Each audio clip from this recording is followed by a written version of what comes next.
ইসলামী শাসন ব্যবস্থা থাকলে পরে নিজের দলের লোক চুরি করলেও বিচার হয়। আর যদি শাসন ব্যবস্থায় মানুষের বানানো আইন থাকে, নিরপরাধ মানুষকে অপরাধী বানায়া তাদের উপরে জুলুম করা হবে। যদি মানুষের তৈরি করা আইন কোনো সমাজে বা দেশে থাকে, তার আদর্শের বিপরীত হলে সেই ব্যক্তিদেরকে ধরে ধরে অন্যায়ভাবে হত্যা করা হবে। ঠিক এই পরিস্থিতির শিকার হয়েছিলেন কোরআনের পাখি শহীদ আল্লামা দেলাওয়ার হোসেন সাঈদী। তিনি এদেশে কোরআন প্রচার করেছেন এবং ভারতীয় আধিপত্যবাদের বিরুদ্ধে কথা বলেছিলেন বলে এদেশে যারা ভারতীয় 5টা গোলাম ছিল, ইন্ডিয়ান লেসপেন্সার, তারা তাদের প্রভুদেরকে ভারতকে খুশি করার জন্য আল্লামা সাঈদীকে চিকিৎসার নামে তারা হত্যা করেছে। এই দেশে যদি আপনার বাপের বিচার 50 বছর পরে হয়, এদেশের 18 কোটি মানুষ এই অবিচারের বিচার একদিন করেই ছাড়বে ইনশাআল্লাহ। আর এই দেশে যারা স্বাধীনতার চেতনার ব্যবসা করেছে, অবশ্য গত রাতে এই চেতনার ব্যবসার ধস নেমেছে। আপনারা জানেন কিনা, গতকাল এক ব্যক্তি, একজন বিশেষ ব্যক্তি, তাকে বহু বছর পর বাংলাদেশের মানুষ দেখেছে। নাম কি? সবাই দেখছেন নাকি? একদম আসল স্বাধীনতার তথ্য ফাঁস করে দিয়েছে। এখনকার জেন জি যারা আছে, জেনারেশন জি, এরা তাদের কিতাবাদিতে বই পুস্তকে স্বাধীনতা পড়েছে একরকম, আর স্বাধীনতার যুদ্ধে যারা নেতৃত্ব দিয়েছে তাদের মুখের ভাষায় স্বাধীনতা ছিল আরেক রকম। বই পুস্তকে স্বাধীনতার চেতনার অনেক ট্যাবলেট এই জেনারেশনকে গিলিয়ে খাইয়ে দিয়ে চেতনার ব্যবসায়ীরা চেতনার ব্যবসা করতে চেয়েছিল, কিন্তু আল্লাহর কি কুদরত, তাদের সকল স্বপ্ন এখন দুঃস্বপ্নে পরিণত হয়েছে। সম্মানিত ভাইয়েরা, যুব সমাজকে এই নতুন দেশ গঠনের জন্য এগিয়ে আসতে হবে। কারণ নবী করিম সাল্লাল্লাহু আলাইহি ওয়াসাল্লাম একটি সোনালী রাষ্ট্র, কোরআনের আলোকে একটি আলোকিত সমাজ, আলোকিত রাষ্ট্র গঠন করেছিলেন। আর নবী করিম সাল্লাল্লাহু আলাইহি ওয়াসাল্লামকে এই ক্ষেত্রে যারা সবচেয়ে বেশি সহযোগিতা করেছিল তারা হচ্ছেন তরুণ এবং যুবক। আমার প্রিয় যুবক ভাইদেরকে বলবো, এই নতুন বাংলাদেশের যে স্বাধীনতা আমরা পেয়েছি, এটা আসল স্বাধীনতা। কারণ এখানে মুক্ত বাতাসে নিজের স্বাধীন মতামত পেশ করা যায়, যেটা আগে যেত না। আগে কি যেত? যেত না। তো এই স্বাধীন দেশ গঠনের জন্য এখন আপনাদেরকে এগিয়ে আসতে হবে, আপনাদেরকে দায়িত্ব নিতে হবে।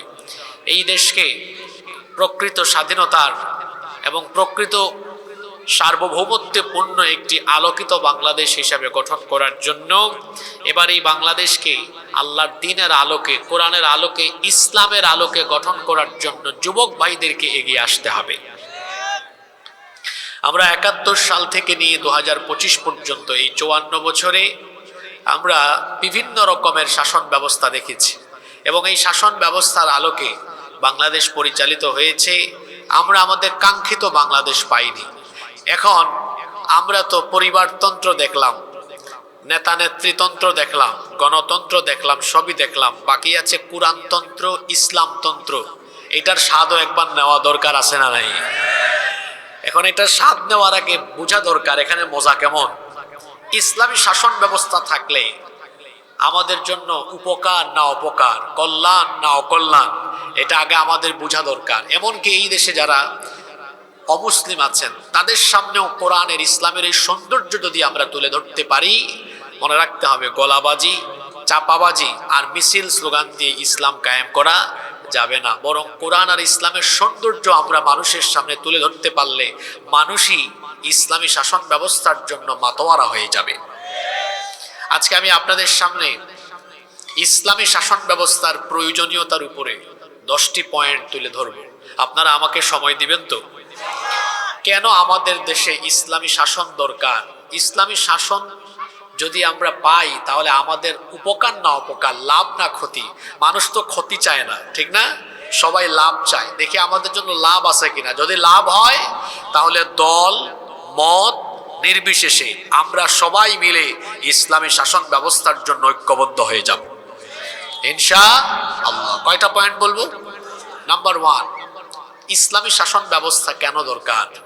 এর প্রথম কারণ হলো মানুষের তৈরি করা আইন এগুলো ত্রুটি বিচ্যুতি জটিলতা দুর্বলতা যুক্ত, কিন্তু আল্লাহর দেওয়া আইনে কোনো ত্রুটি নাই, কোনো বিচ্যুতি নাই, কোনো দুর্বলতা নাই, কোনো জটিলতাও নাই। আমরা মানুষ, ওই যে বলা হয় মানুষ মাত্রই ভুল, মানুষ ভুল করতে পারে, কিন্তু আল্লাহ কি কোনো ভুল করেন?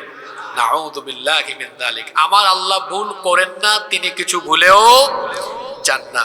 এজন্য রব্বুল আলামিন কোরআনে কারীমের 20 নম্বর সূরা সূরা তাহা এর 52 নম্বর আয়াতের শেষাংশে বলছেন, লা ইয়াদিল্লু রাব্বি ওয়া লা ইয়ানসা। আমার রব ভুল করেন না, তিনি কখনো পথ ভুলে যান না, পথ হারা হয়েও যান না, তিনি কোনো ভুলও করেন না।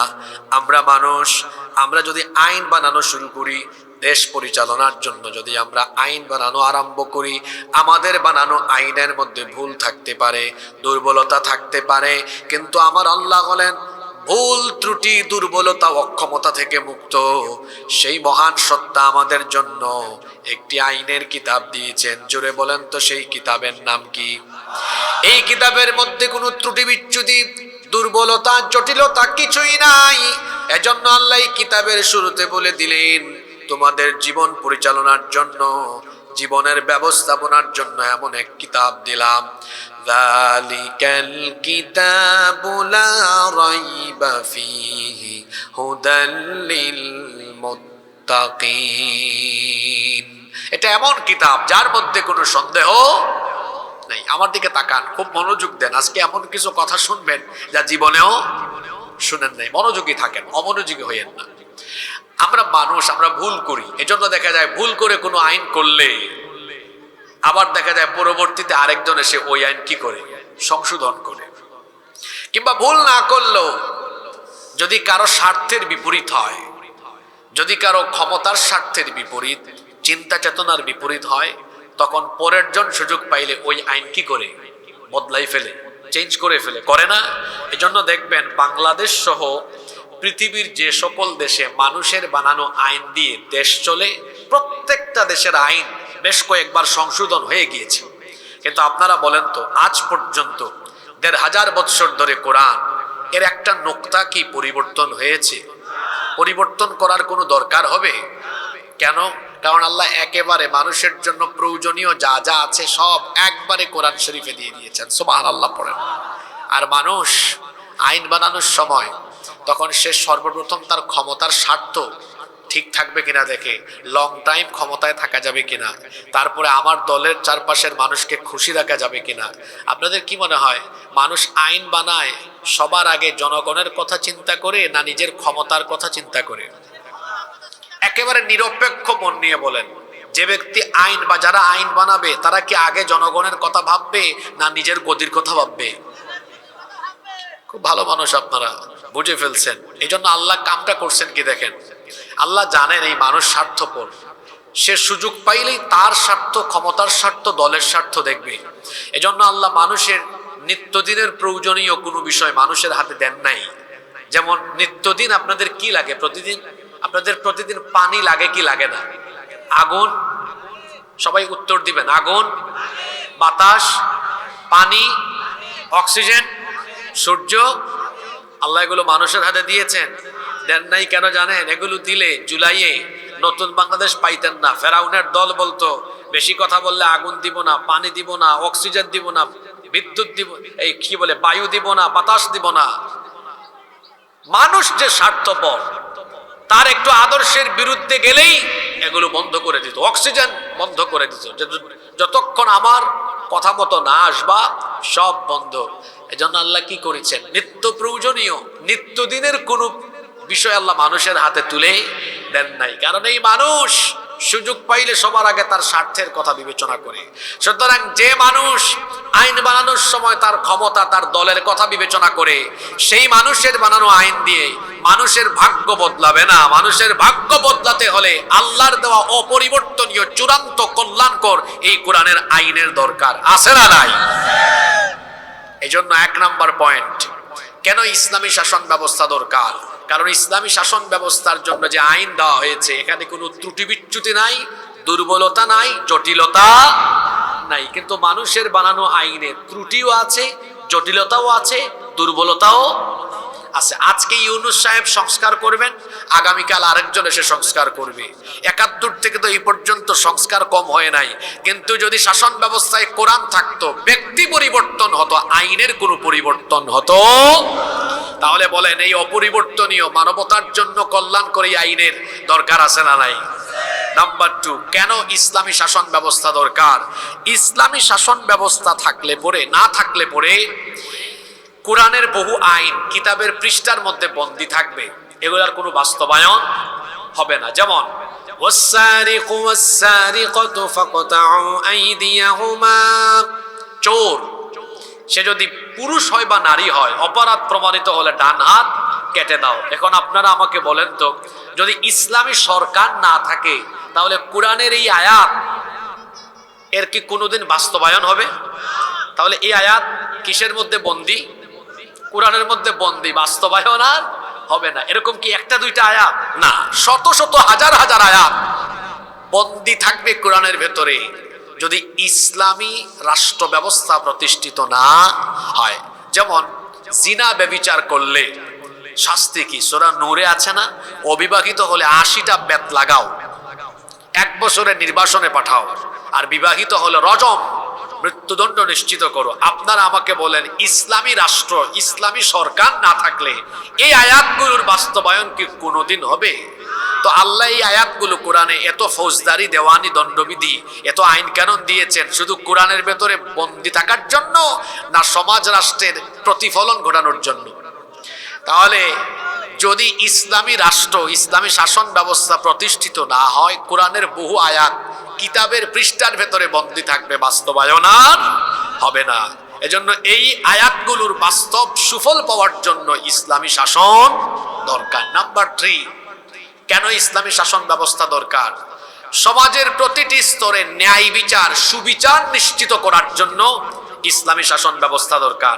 মানুষের তৈরি করা আইন কানুন দিয়ে যে সমাজ বা দেশ চলে, সেখানে নামে হয় বিচার, কিন্তু বাস্তবে হয় মানুষের উপরে অবিচার। কারণ তারা বিচার ফয়সালা করতে গিয়ে সর্বপ্রথম তারা দেখবে যাকে বিচারের কাঠগড়ায় দাঁড় করানো হয়েছে, ওরে জেলখানায় রাখলে লাভ না জেলের বাইরে রাখলে লাভ। যদি জেলের ভেতরে রাখলে লাভ হয়, তাহলে সে যদি নিরপরাধ হয়, অপরাধ তারা নিজেরা নাটক করে বানায়া নিরপরাধ মানুষকে অপরাধে সাজায়া জেলখানায় বন্দী করে রাখবে।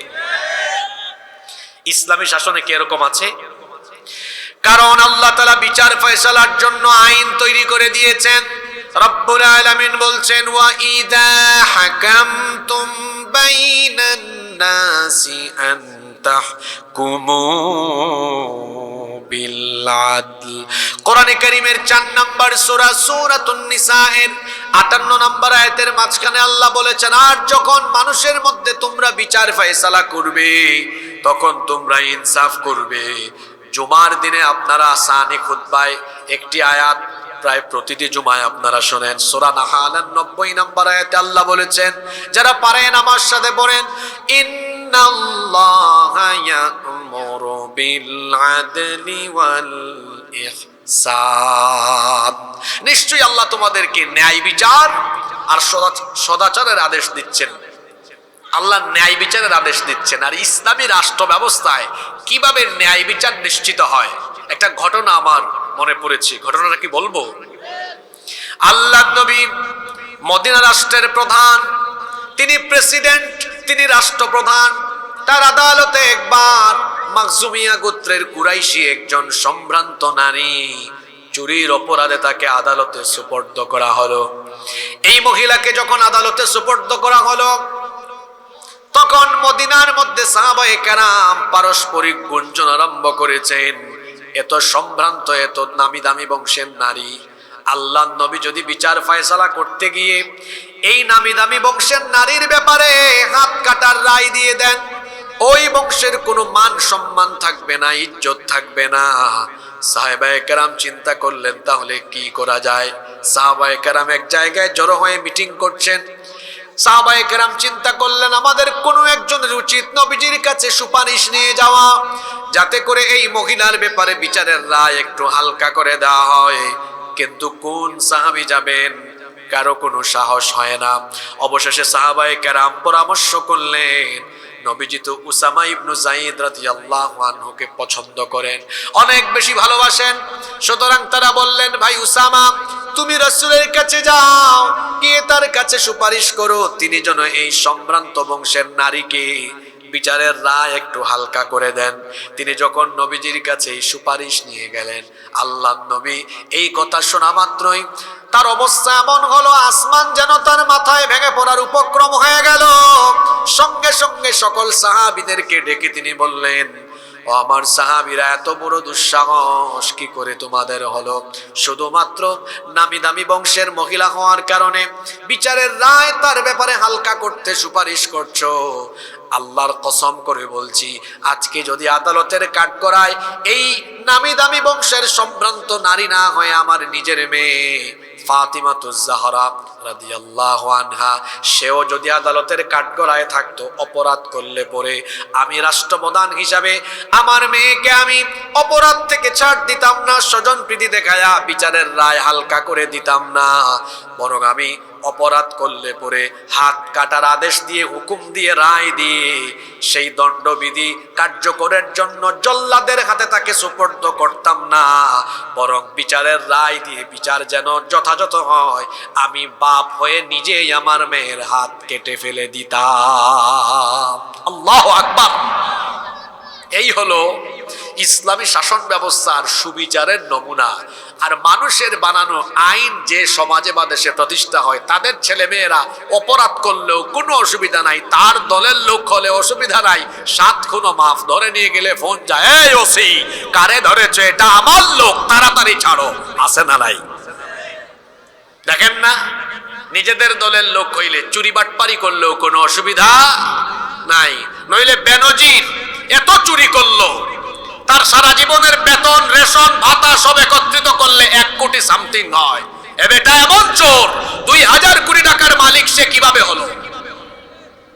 তারপরে আমার দেশে এক রাবেয়া বসরি ছিলেন, তিনি বলেছিলেন আমার বাসার পিয়ন ছিল, কত কোটি টাকার মালিক। কি ছাড়া চলে না?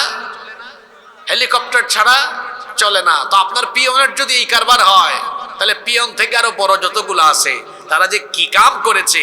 প্রথম আলো সহ আরো বিভিন্ন পত্রিকা রিপোর্ট করেছে এদের চুরির ব্যাপারে। বাংলাদেশে বর্তমানে এই জাতির ঘাড়ে যত টাকা ঋণের বোঝা চাপিয়ে দেওয়া হয়েছে, তার চেয়ে বেশি পরিমাণ টাকা চুরি করে বিদেশে পাচার করা হয়েছে। সম্মানিত ভাইয়েরা, ইসলামী শাসন ব্যবস্থা থাকলে পরে নিজের দলের লোক চুরি করলেও বিচার হয়। আর যদি শাসন ব্যবস্থায় মানুষের বানানো আইন থাকে, নিরপরাধ মানুষকে অপরাধী বানায়া তাদের উপরে জুলুম করা হবে। যদি মানুষের তৈরি করা আইন কোন সমাজে বা দেশে থাকে, তার আদর্শের বিপরীত হলে সেই ব্যক্তিদেরকে ধরে ধরে অন্যায়ভাবে হত্যা করা হবে। ঠিক এই পরিস্থিতির শিকার হয়েছিলেন কোরআনের পাখি শহীদ আল্লামা দেলাওয়ার হোসেন সাঈদী। তিনি এদেশে কোরআন প্রচার করেছেন এবং ভারতীয় আধিপত্যবাদের বিরুদ্ধে কথা বলেছিলেন। বলে এদেশে যারা ভারতীয় 5টা গোলাম ছিল, ইন্ডিয়ান লেসপেন্সার, তারা তাদের প্রভুদেরকে, ভারতকে খুশি করার জন্য আল্লামা সাঈদীকে চিকিৎসার নামে তারা হত্যা করেছে। এই দেশে যদি আপনার বাপের বিচার 50 বছর পরে হয়, এদেশের 18 কোটি মানুষ এই অবিচারের বিচার একদিন করেই ছাড়বে ইনশাআল্লাহ। যেই সমাজে মানুষের তৈরি করা আইন থাকে, সেখানে আদালত চত্বরে বহু নিরপরাধ মানুষের আহাজারি শোনা যায়, অপরাধ করে নাই, কোনো দোষ নাই। এই মানুষগুলো বিচারের নামে প্রহসনের শিকার হয়। কিন্তু যেই সমাজে, যেই রাষ্ট্রে ইসলামী শাসন ব্যবস্থা থাকবে, সেখানে মানুষের উপর কোনো জুলুম হবে, কোনো অবিচার হবে না, ন্যায় বিচার নিশ্চিত হবে। তাহলে ন্যায় বিচার পাওয়ার জন্য, সুবিচারের জন্য এই দেশে ইসলামী শাসনের দরকার আছে না নাই? নাম্বার 4, কেন ইসলামী শাসনের দরকার? ইসলামী শাসন ব্যবস্থা থাকলে পরে প্রতিটি মানুষ তার অধিকার পাবে, নারী তার অধিকার পাবে। আমার দেশে নারীরা সম্পদ থেকে বঞ্চিত, আমার দেশের মা বোনেরা তারা বিভিন্ন সেক্টরে লাঞ্ছিত, অধিকার হারা, অধিকার বঞ্চিত। ইসলামী শাসন ব্যবস্থা প্রতিষ্ঠিত হলে নারী তার অধিকার পাবে, যুবক তার অধিকার পাবে, শ্রমিকেরা আজ অধিকার বঞ্চিত, শ্রমিকেরা তাদের ন্যায্য পাওনা পায় না। ইসলাম প্রতিষ্ঠা হলে পরে শ্রমিক তার পাওনা পাবে। এভাবে করে প্রতিটি মানুষ, এমনকি প্রত্যেকটি ধর্মের মানুষ নিরাপদে থাকবে। অনেক সময় এদেশে যারা অমুসলিম আছে তাদেরকে উস্কে দেওয়ার অপচেষ্টা করা হয়, বলা হয় এই বাংলাদেশে যদি কোনো কালে কোনো সময়ে যদি ইসলাম কায়েম হয়ে যায় তাহলে তো অমুসলিমদের বিপদ আছে। আচ্ছা, মার চেয়ে মাসির দরদ বেশি, তো কি বিপদ আছে? এরা তো তোমাদের ঘর বাড়ি জ্বালায়া তারপর তোমাদের উপর জুলুম নির্যাতন করে শেষ করে ফেলবে। বলেন তো, উগ্রবাদ, চরমপন্থা আর অমানবিক কাজের শিক্ষাকে ইসলাম আমাদেরকে দেয়? যদি এখানে আশেপাশে কোনো অমুসলিম ভাই বোনেরা থাকেন বা পরবর্তীতে ইন্টারনেটে যারা আমাদের এই বক্তব্য শুনবেন, আমি সকল অমুসলিম ভাই বোনদেরকে বলছি, মায়ের কোলে শিশু যেমন নিরাপদ, ইসলামী রাষ্ট্রে অমুসলিমরাও তেমন নিরাপদ। ইসলাম কায়েম হলে আপনারা এখনকার চেয়ে আরো ভালো থাকবেন, কারণ এখন আপনাদেরকে নিয়ে অনেকে রাজনীতি করে, আবার রাজনীতির বলির পাঠাও আপনাদেরকে বানায়। কিন্তু ইসলাম কায়েম হলে পরে আপনাদেরকে নিয়ে কেউ রাজনীতি করার সুযোগ পাবে না। আপনাদের ন্যায্য পাওনা, ন্যায্য অধিকার প্রতিষ্ঠা করা হবে। কারণ আমার ইসলাম এত সুন্দর, অমুসলিমদের প্রতি অবিচার করতে এবং তাদের উপরে জুলুম করতে নিষেধ যিনি করেছেন, জোরে বলেন তিনি কে? রব্বুল আলামিন কোরআনে কারীমের ৬০ নম্বর সূরা সূরাতুল মুমতাহিনা এর ৮ নম্বর আয়াতে বলছেন, লা ইয়ানহাকুমুল্লাহু আনিল্লাযীনা লাম ইউকাতিলুকুম ফিদ الدين ولم يخرجوكم من دياركم أن تبروهم وتقسطوا إليهم إن الله يحب المقسطين।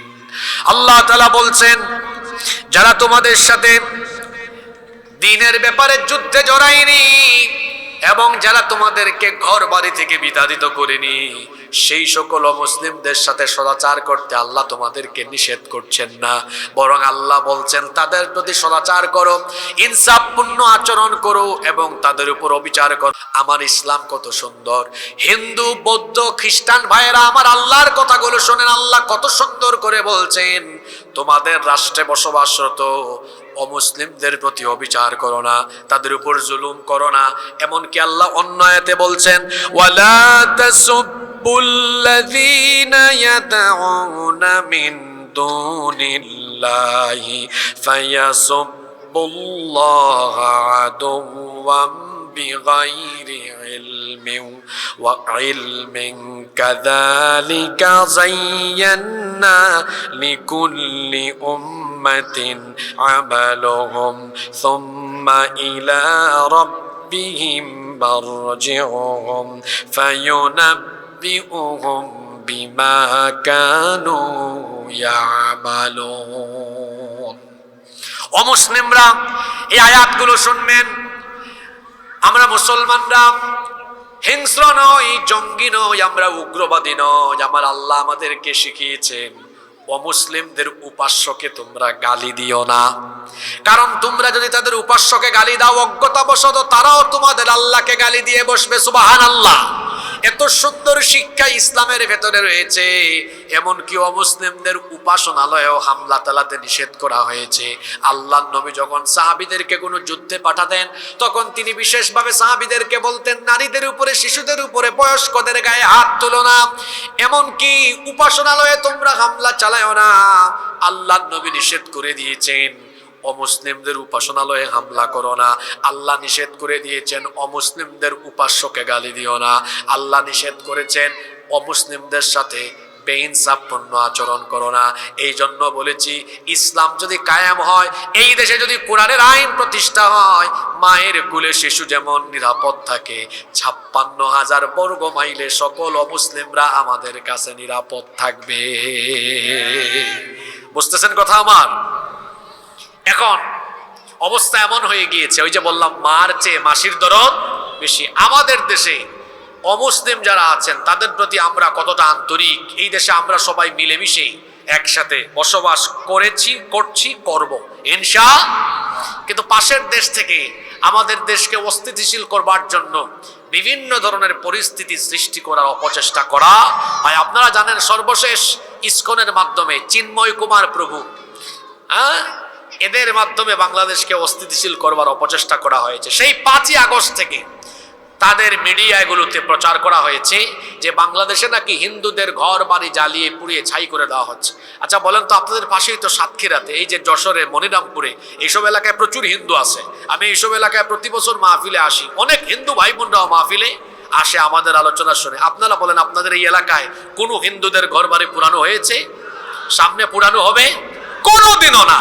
ইসলাম আমাদেরকে এই শিক্ষা দেয় না। কিন্তু পাশের দেশের মিডিয়ায় আমাদের ব্যাপারে মিথ্যাচার ছড়ানো হয় যে বাংলাদেশে জঙ্গিবাদ, উগ্রবাদ কায়েম হয়ে গিয়েছে, এখানে হিন্দুদের ঘর বাড়ি জ্বালিয়ে পুড়িয়ে ছাই করে দেওয়া হচ্ছে। আমি বলি, নিজের চরকায় তেল দাও। আমাদেরকে জঙ্গি বলার আগে আয়নায় নিজের চেহারা দেখো। আমরা জঙ্গি নই, বরং পৃথিবীর ইতিহাসের কুখ্যাত জঙ্গি হলে তোমরা। তোমরা কি কি জঙ্গিবাদী কাজ করেছো সব রেকর্ড আমাদের কাছে আছে। বাংলাদেশে তো আমরা কোনো মন্দির দখল করে মসজিদ কোনোদিন বানাইনি, সামনে বানাবো না। কিন্তু তোমরা এমন উগ্রবাদী জঙ্গি, তোমরা এমন কালপ্রিট, এমন সন্ত্রাসী, তোমরা আমাদের শত শত বছরের ঐতিহ্য বাবরি মসজিদ দখল করে রাম মন্দির বানিয়ে গোটা দুনিয়ার 200 কোটি মুসলমানদের কলিজায়, গোটা দুনিয়ার 200 কোটি মুসলমানদের কলিজায় আগুন লাগিয়ে দিয়েছো। জঙ্গিবাদী আমরা না। আমাদেরকে এই কথা বলার আগে আয়নায় নিজের চেহারা দেখো। হায়দ্রাবাদে, সিকিমে, গুজরাটে, কাশ্মীরে তোমরা কি করেছো পৃথিবীর মানুষ জানে এগুলো। কাশ্মীরে তোমরা আমাদের মুসলমান ভাই বোনদেরকে পিটাও আর আমাদেরকে সাম্প্রদায়িক সম্প্রীতির সবক দাও। এই বাংলাদেশে সাম্প্রদায়িক সম্প্রীতি ছিল, আছে, থাকবে। আমরা তোমাদের মতো উগ্রবাদী নই, তোমাদের মতো জঙ্গি নই, সন্ত্রাস নই। মুসলমান কখনো জঙ্গি হয় না। ইসলাম এসেছে জঙ্গিবাদ, সন্ত্রাসবাদের শিকড়কে কেটে ফেলার জন্য। বরং যারা সবক দেয় তাদের ইতিহাস আমাদের জানা আছে গো। আরএসএস এর গুন্ডা, গুজরাটের কসাই নরেন্দ্র মোদী গুজরাটে কি করেছে আমাদের জানা আছে। তারই হুকুমে কাশ্মীরে কি হয় আমাদের জানা আছে। তার দেশের মিডিয়াগুলো, ওই যে রিপাবলিক বাংলা এক চ্যানেল আছে, ময়ূখ রঞ্জন, ব্যাং যেমন লাফায় ও তেমন লাফায়। বাংলাদেশের মানচিত্র ডিসপ্লেতে এনে বলবে, এই যে চট্টগ্রাম, রংপুর, সিলেট আমরা দখল করে ফেলবো। চট্টগ্রাম, সিলেট আর রংপুর তোর বাপ দাদার নাকি? তুই দখল করে ফেলবি আর আমরা বসে থাকবো? এই দেশের 1 ইঞ্চি জমিনের দিকে কেউ যদি হাত বাড়ায়, এদেশের 18 কোটি মানুষ সেই কালো হাত ভেঙে চুরে টুকরা টুকরা করে ফেলবে। এদেশে একজন মানুষ বেঁচে থাকতে এদেশের 1 ইঞ্চি জমিকে কেউ অবৈধভাবে দখল করতে পারবে? আমি আবারও বলছি, আমরা যুদ্ধপ্রিয় নই, আমরা শান্তিপ্রিয় মানুষ। বাংলাদেশের মুসলমান শান্তিপ্রিয়। আমরা উগ্রবাদীও নই, উচ্ছৃঙ্খল নই, যুদ্ধপ্রিয় নই, আমরা শান্তিপ্রিয়, আমরা শান্তিতে বিশ্বাসী। কিন্তু আপনারা যদি নিজেরাই অশান্তির দাবানল জ্বালিয়ে আর আমাদের গা ঘেঁষায় ঘেঁষায় আমাদেরকে অশান্তির দিকে নিয়ে যাওয়ার চেষ্টা করেন, আমরা তো ডিফেন্সিভ, আমরা কাউকে আক্রমণ করি না। তবে মুসলমান বীরের জাতি আক্রান্ত হলে কাউকে কখনো ছেড়ে দেয় না। একটা সিংহ ঘুমিয়ে আছে, আপনি তার কানের কাছে গিয়ে খুচাখুচি করলেন, তার ঘুম যদি ভেঙে যায় তারপরে আচরণটা কেমন হবে বুঝতেই পারছেন। তো মুসলমান তো স্বভাবত সিংহের জাতি, কিন্তু শান্তিপ্রিয়। কিন্তু আপনি যদি সেই শান্তিপ্রিয় মুসলমানের কানের কাছে গিয়ে কিংবা তাদের কাছে ঘেঁষে আপনি যদি অশান্তির দাবানল জ্বালিয়ে দেওয়ার চেষ্টা করেন, সেই মুসলমান সিংহের মতো যখন গর্জে উঠবে, পরিণতি কিন্তু ভয়াবহ হয়ে যাবে।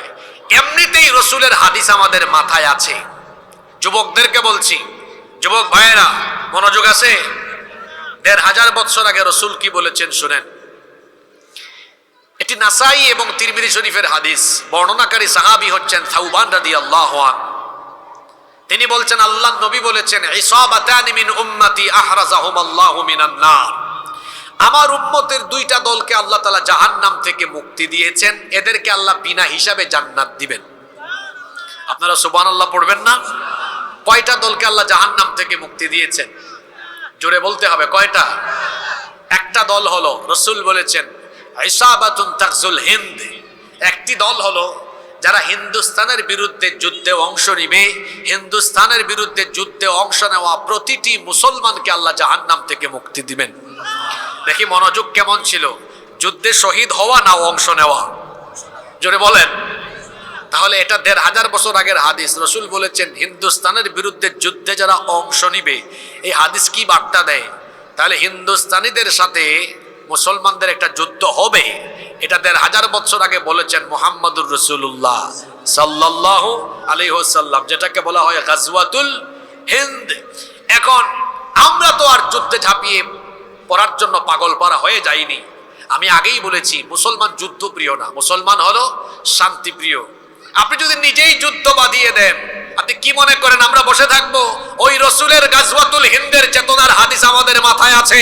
আমরা জানি এই পবিত্র যুদ্ধে অংশ নিলে জাহান্নামের আগুন আল্লাহ আমাদের জন্য মাফ করে দিবেন।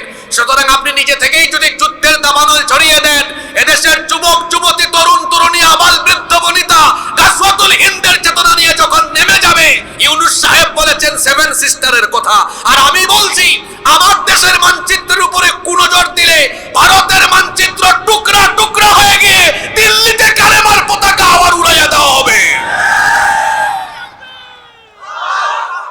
সুতরাং গুজরাটের কসাই, আরএসএস এর গুন্ডা নরেন্দ্র মোদীকে সাবধান করছি, নিজের চরকায় তেল দাও।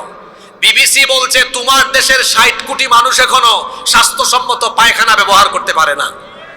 মানুষকে আগে টয়লেট উপহার দাও, আগে মানুষকে টয়লেটে পাঠাও। আমি নিজে ভারতে ৫-৬ বার গিয়েছি, যদিও গত ৫-৬ বছর ধরে যাই না।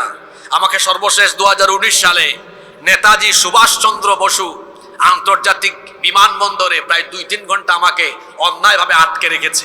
এরপর থেকে আমি আর ভারতে যাই না। অনেকে বলে ভারতে আমি মাহফিলে যাই না কেন? এই কারণে যাই না, ২-৩ ঘন্টা আমাকে আটক করে রেখেছে, অনেক হ্যারেস করেছিল। তো আমি বহুবার গিয়েছি ভারতে, ওদের স্বাস্থ্যসম্মত টয়লেট নাই।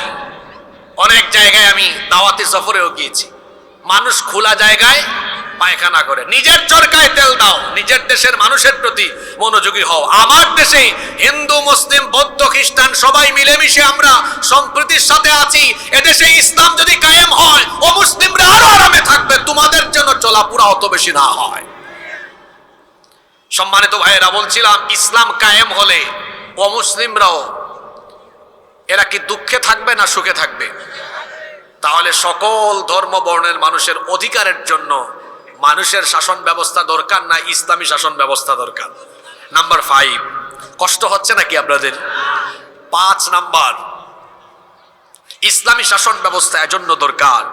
ইসলামী শাসন ব্যবস্থা থাকলে সকল মতের মানুষ মত প্রকাশের এবং সকল ধর্মের মানুষ ধর্ম পালনেরও সুযোগ পাবে। আমরা দেখেছি ধর্ম নিরপেক্ষ মতবাদের কথা বলে দেখা গিয়েছে শুধুমাত্র মুসলমানদেরকে অবাধ ধর্ম চর্চার পথে বিভিন্ন কায়দায় বাধা বিঘ্নতা সৃষ্টি করা হয়েছে। আপনারা দেখেছেন গত 15 বছর হিন্দুরা তাদের পূজা অর্চনা করেছে অনেক সেফটি সিকিউরিটির সাথে। তারা করুক, এটা রাষ্ট্রের দায়িত্ব তাদেরকে এই ব্যবস্থা করে দেওয়া। কিন্তু তারা যদি এই সুযোগ পায়, মুসলমান এই সুযোগ পায় না কেন? আপনারা দেখেছেন এক একটা মাহফিলের আয়োজন করতে গিয়ে মানুষ কত বাধার সম্মুখীন হয়েছে, এমনকি মাহফিলের আয়োজক হয়েছে এই অপরাধে অন্যায়ভাবে জেলে বন্দী করেও রাখা হয়েছে। এরকম হয় নাই? তাহলে এইটা কি মত এবং অবাধ ধর্ম পালনের সুযোগ দেওয়া হলো? দেওয়া তো হলো না। কিন্তু ইসলাম যদি প্রতিষ্ঠিত হয়, সব ধর্মের মানুষ তার ধর্ম পালন করবে। কারণ আল্লাহ তো বলেছেন লা ইকরাহা ফিদ্দীন, ধর্মের ব্যাপারে কোনো জোর জবরদস্তি নাই। লাকুম দীনুকুম ওয়ালিয়া দিন। যদিও আমাদের দেশে ধর্ম নিরপেক্ষ মতবাদীরা এই আয়াতের অপব্যাখ্যা করেছে। আমার দেশের এক রাবেয়া বসরি ছিলেন, তিনি একবার বলেছিলেন যে বুখারী শরীফে আছে লাকুম দীনুকুম ওয়ালিয়া দিন। এটা কি বুখারী শরীফে? জোরে বলেন, এটা কি বুখারী শরীফে? এটা কোথায়? এটা কোরআনে আছে লাকুম দীনুকুম ওয়ালিয়া দিন। এই রাবেয়া বসুরি আর আরেক আব্দুল কাদের জিলানি পেয়েছিলাম ওই নারায়ণগঞ্জে কুতুব। ও বলেছে 70 রাকাত তাহাজ্জুদ রাতের বেলা পড়ে। তার নাম দিয়েছে আব্দুল কাদের জিলানি আমি। আর এইদিকে পাইছি আরেক রাবেয়া বসুরি, উনি বলেছেন আমি সকালবেলা ঘুম থেকে উঠে সবার আগে জায়নামাজ খুঁজি। তো এই রাবেয়া বসুরি জায়নামাজ খুঁজেন, ওইদিকে আব্দুল কাদের জিলানি রাতের বেলা তাহাজ্জুদে দাঁড়ায় থাকে, আর সারাদিন আলেম উলামা ধরে জেলখানায় ভরে রাখে, আর তরুণ যুবক ছাত্রদের গায়ে তাদের বুকে গুলি করার জন্য তারা পুলিশকে আদেশ করে। এই ছিল তাদের চরিত্র। সম্মানিত ভাইয়েরা, ইসলাম যদি কায়েম হয়, লাকুম দীনুকুম ওয়ালিয়া দিন, তোমার ধর্ম তোমার, আমার দিন আমার, যে যার ধর্ম পালন করবে। বলা হয় ধর্ম যার যার, উৎসব নাকি সবার। এটা একটা কুফরি কথা। ধর্ম যার, উৎসবও তার।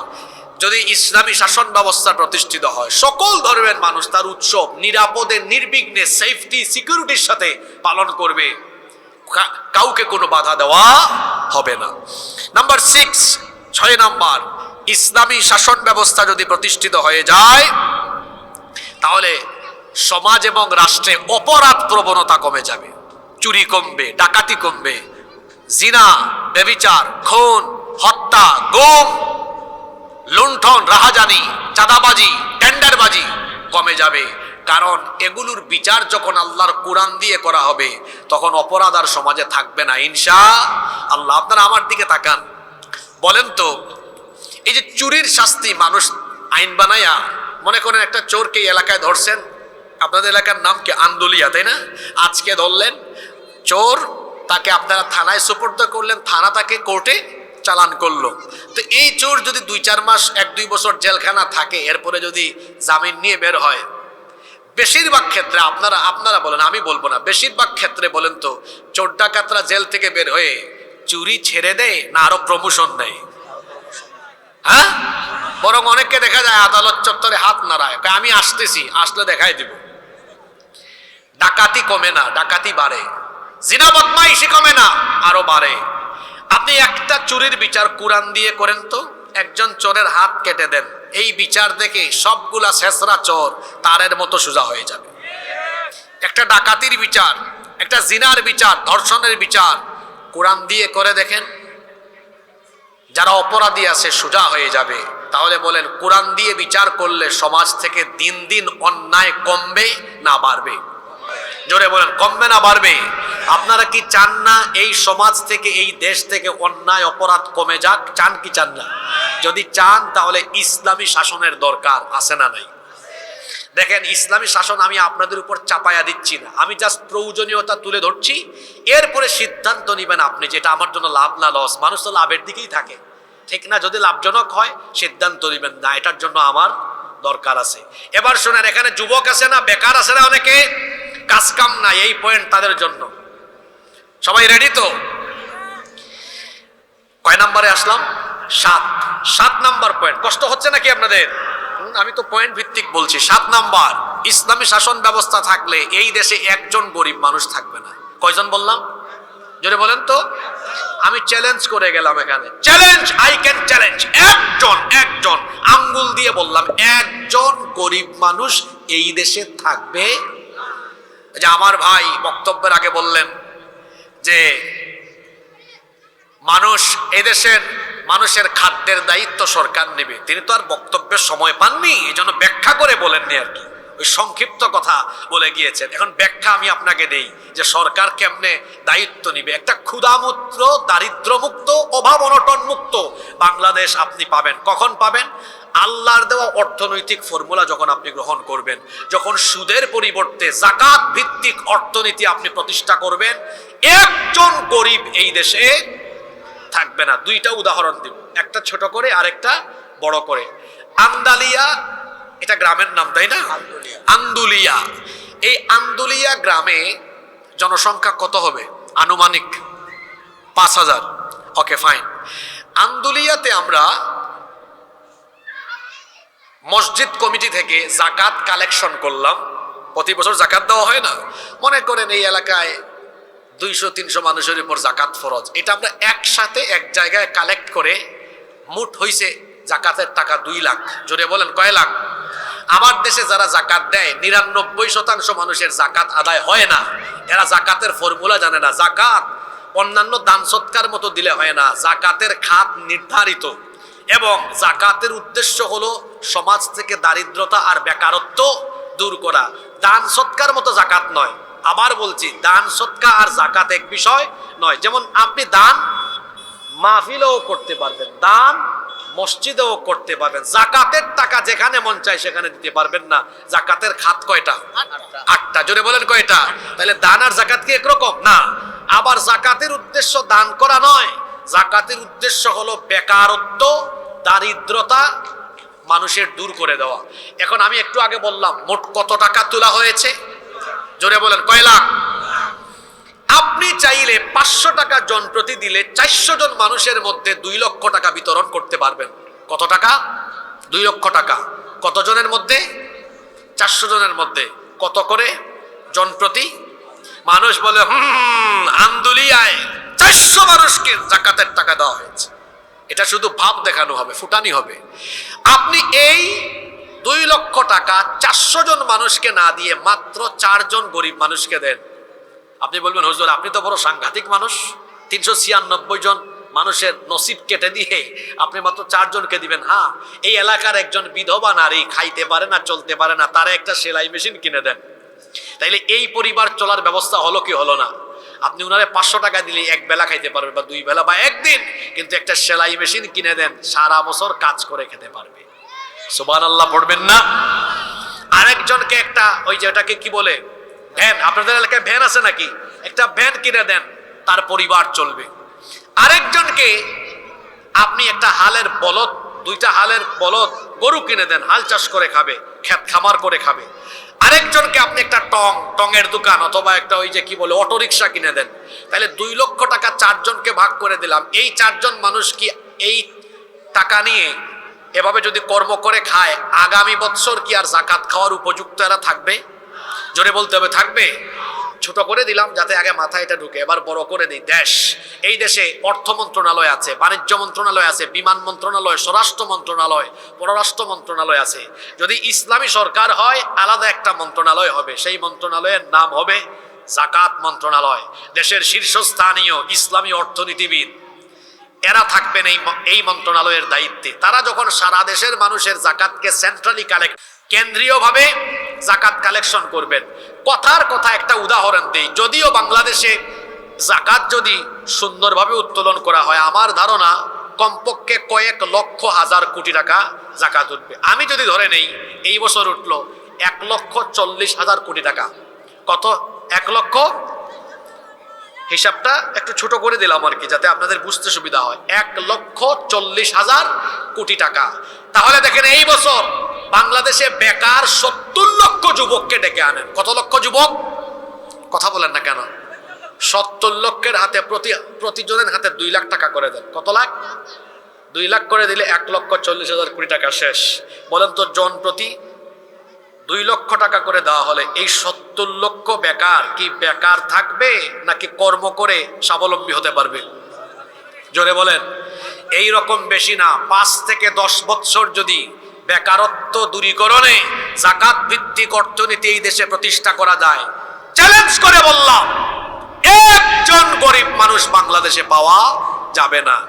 এখন আসেন, আমি চাপাবাজি করলাম না, পৃথিবীর ইতিহাসে এমন ঘটেছিল। আলেমরা বসে আছেন, জিজ্ঞেস করেন পৃথিবীতে একজন শাসকের জামানা এমন হয়েছিল মানুষ জাকাতের টাকা নিয়ে রাস্তা রাস্তায় ঘুরছে, কোনো গরিব মানুষ পায় নাই। কার জামানা?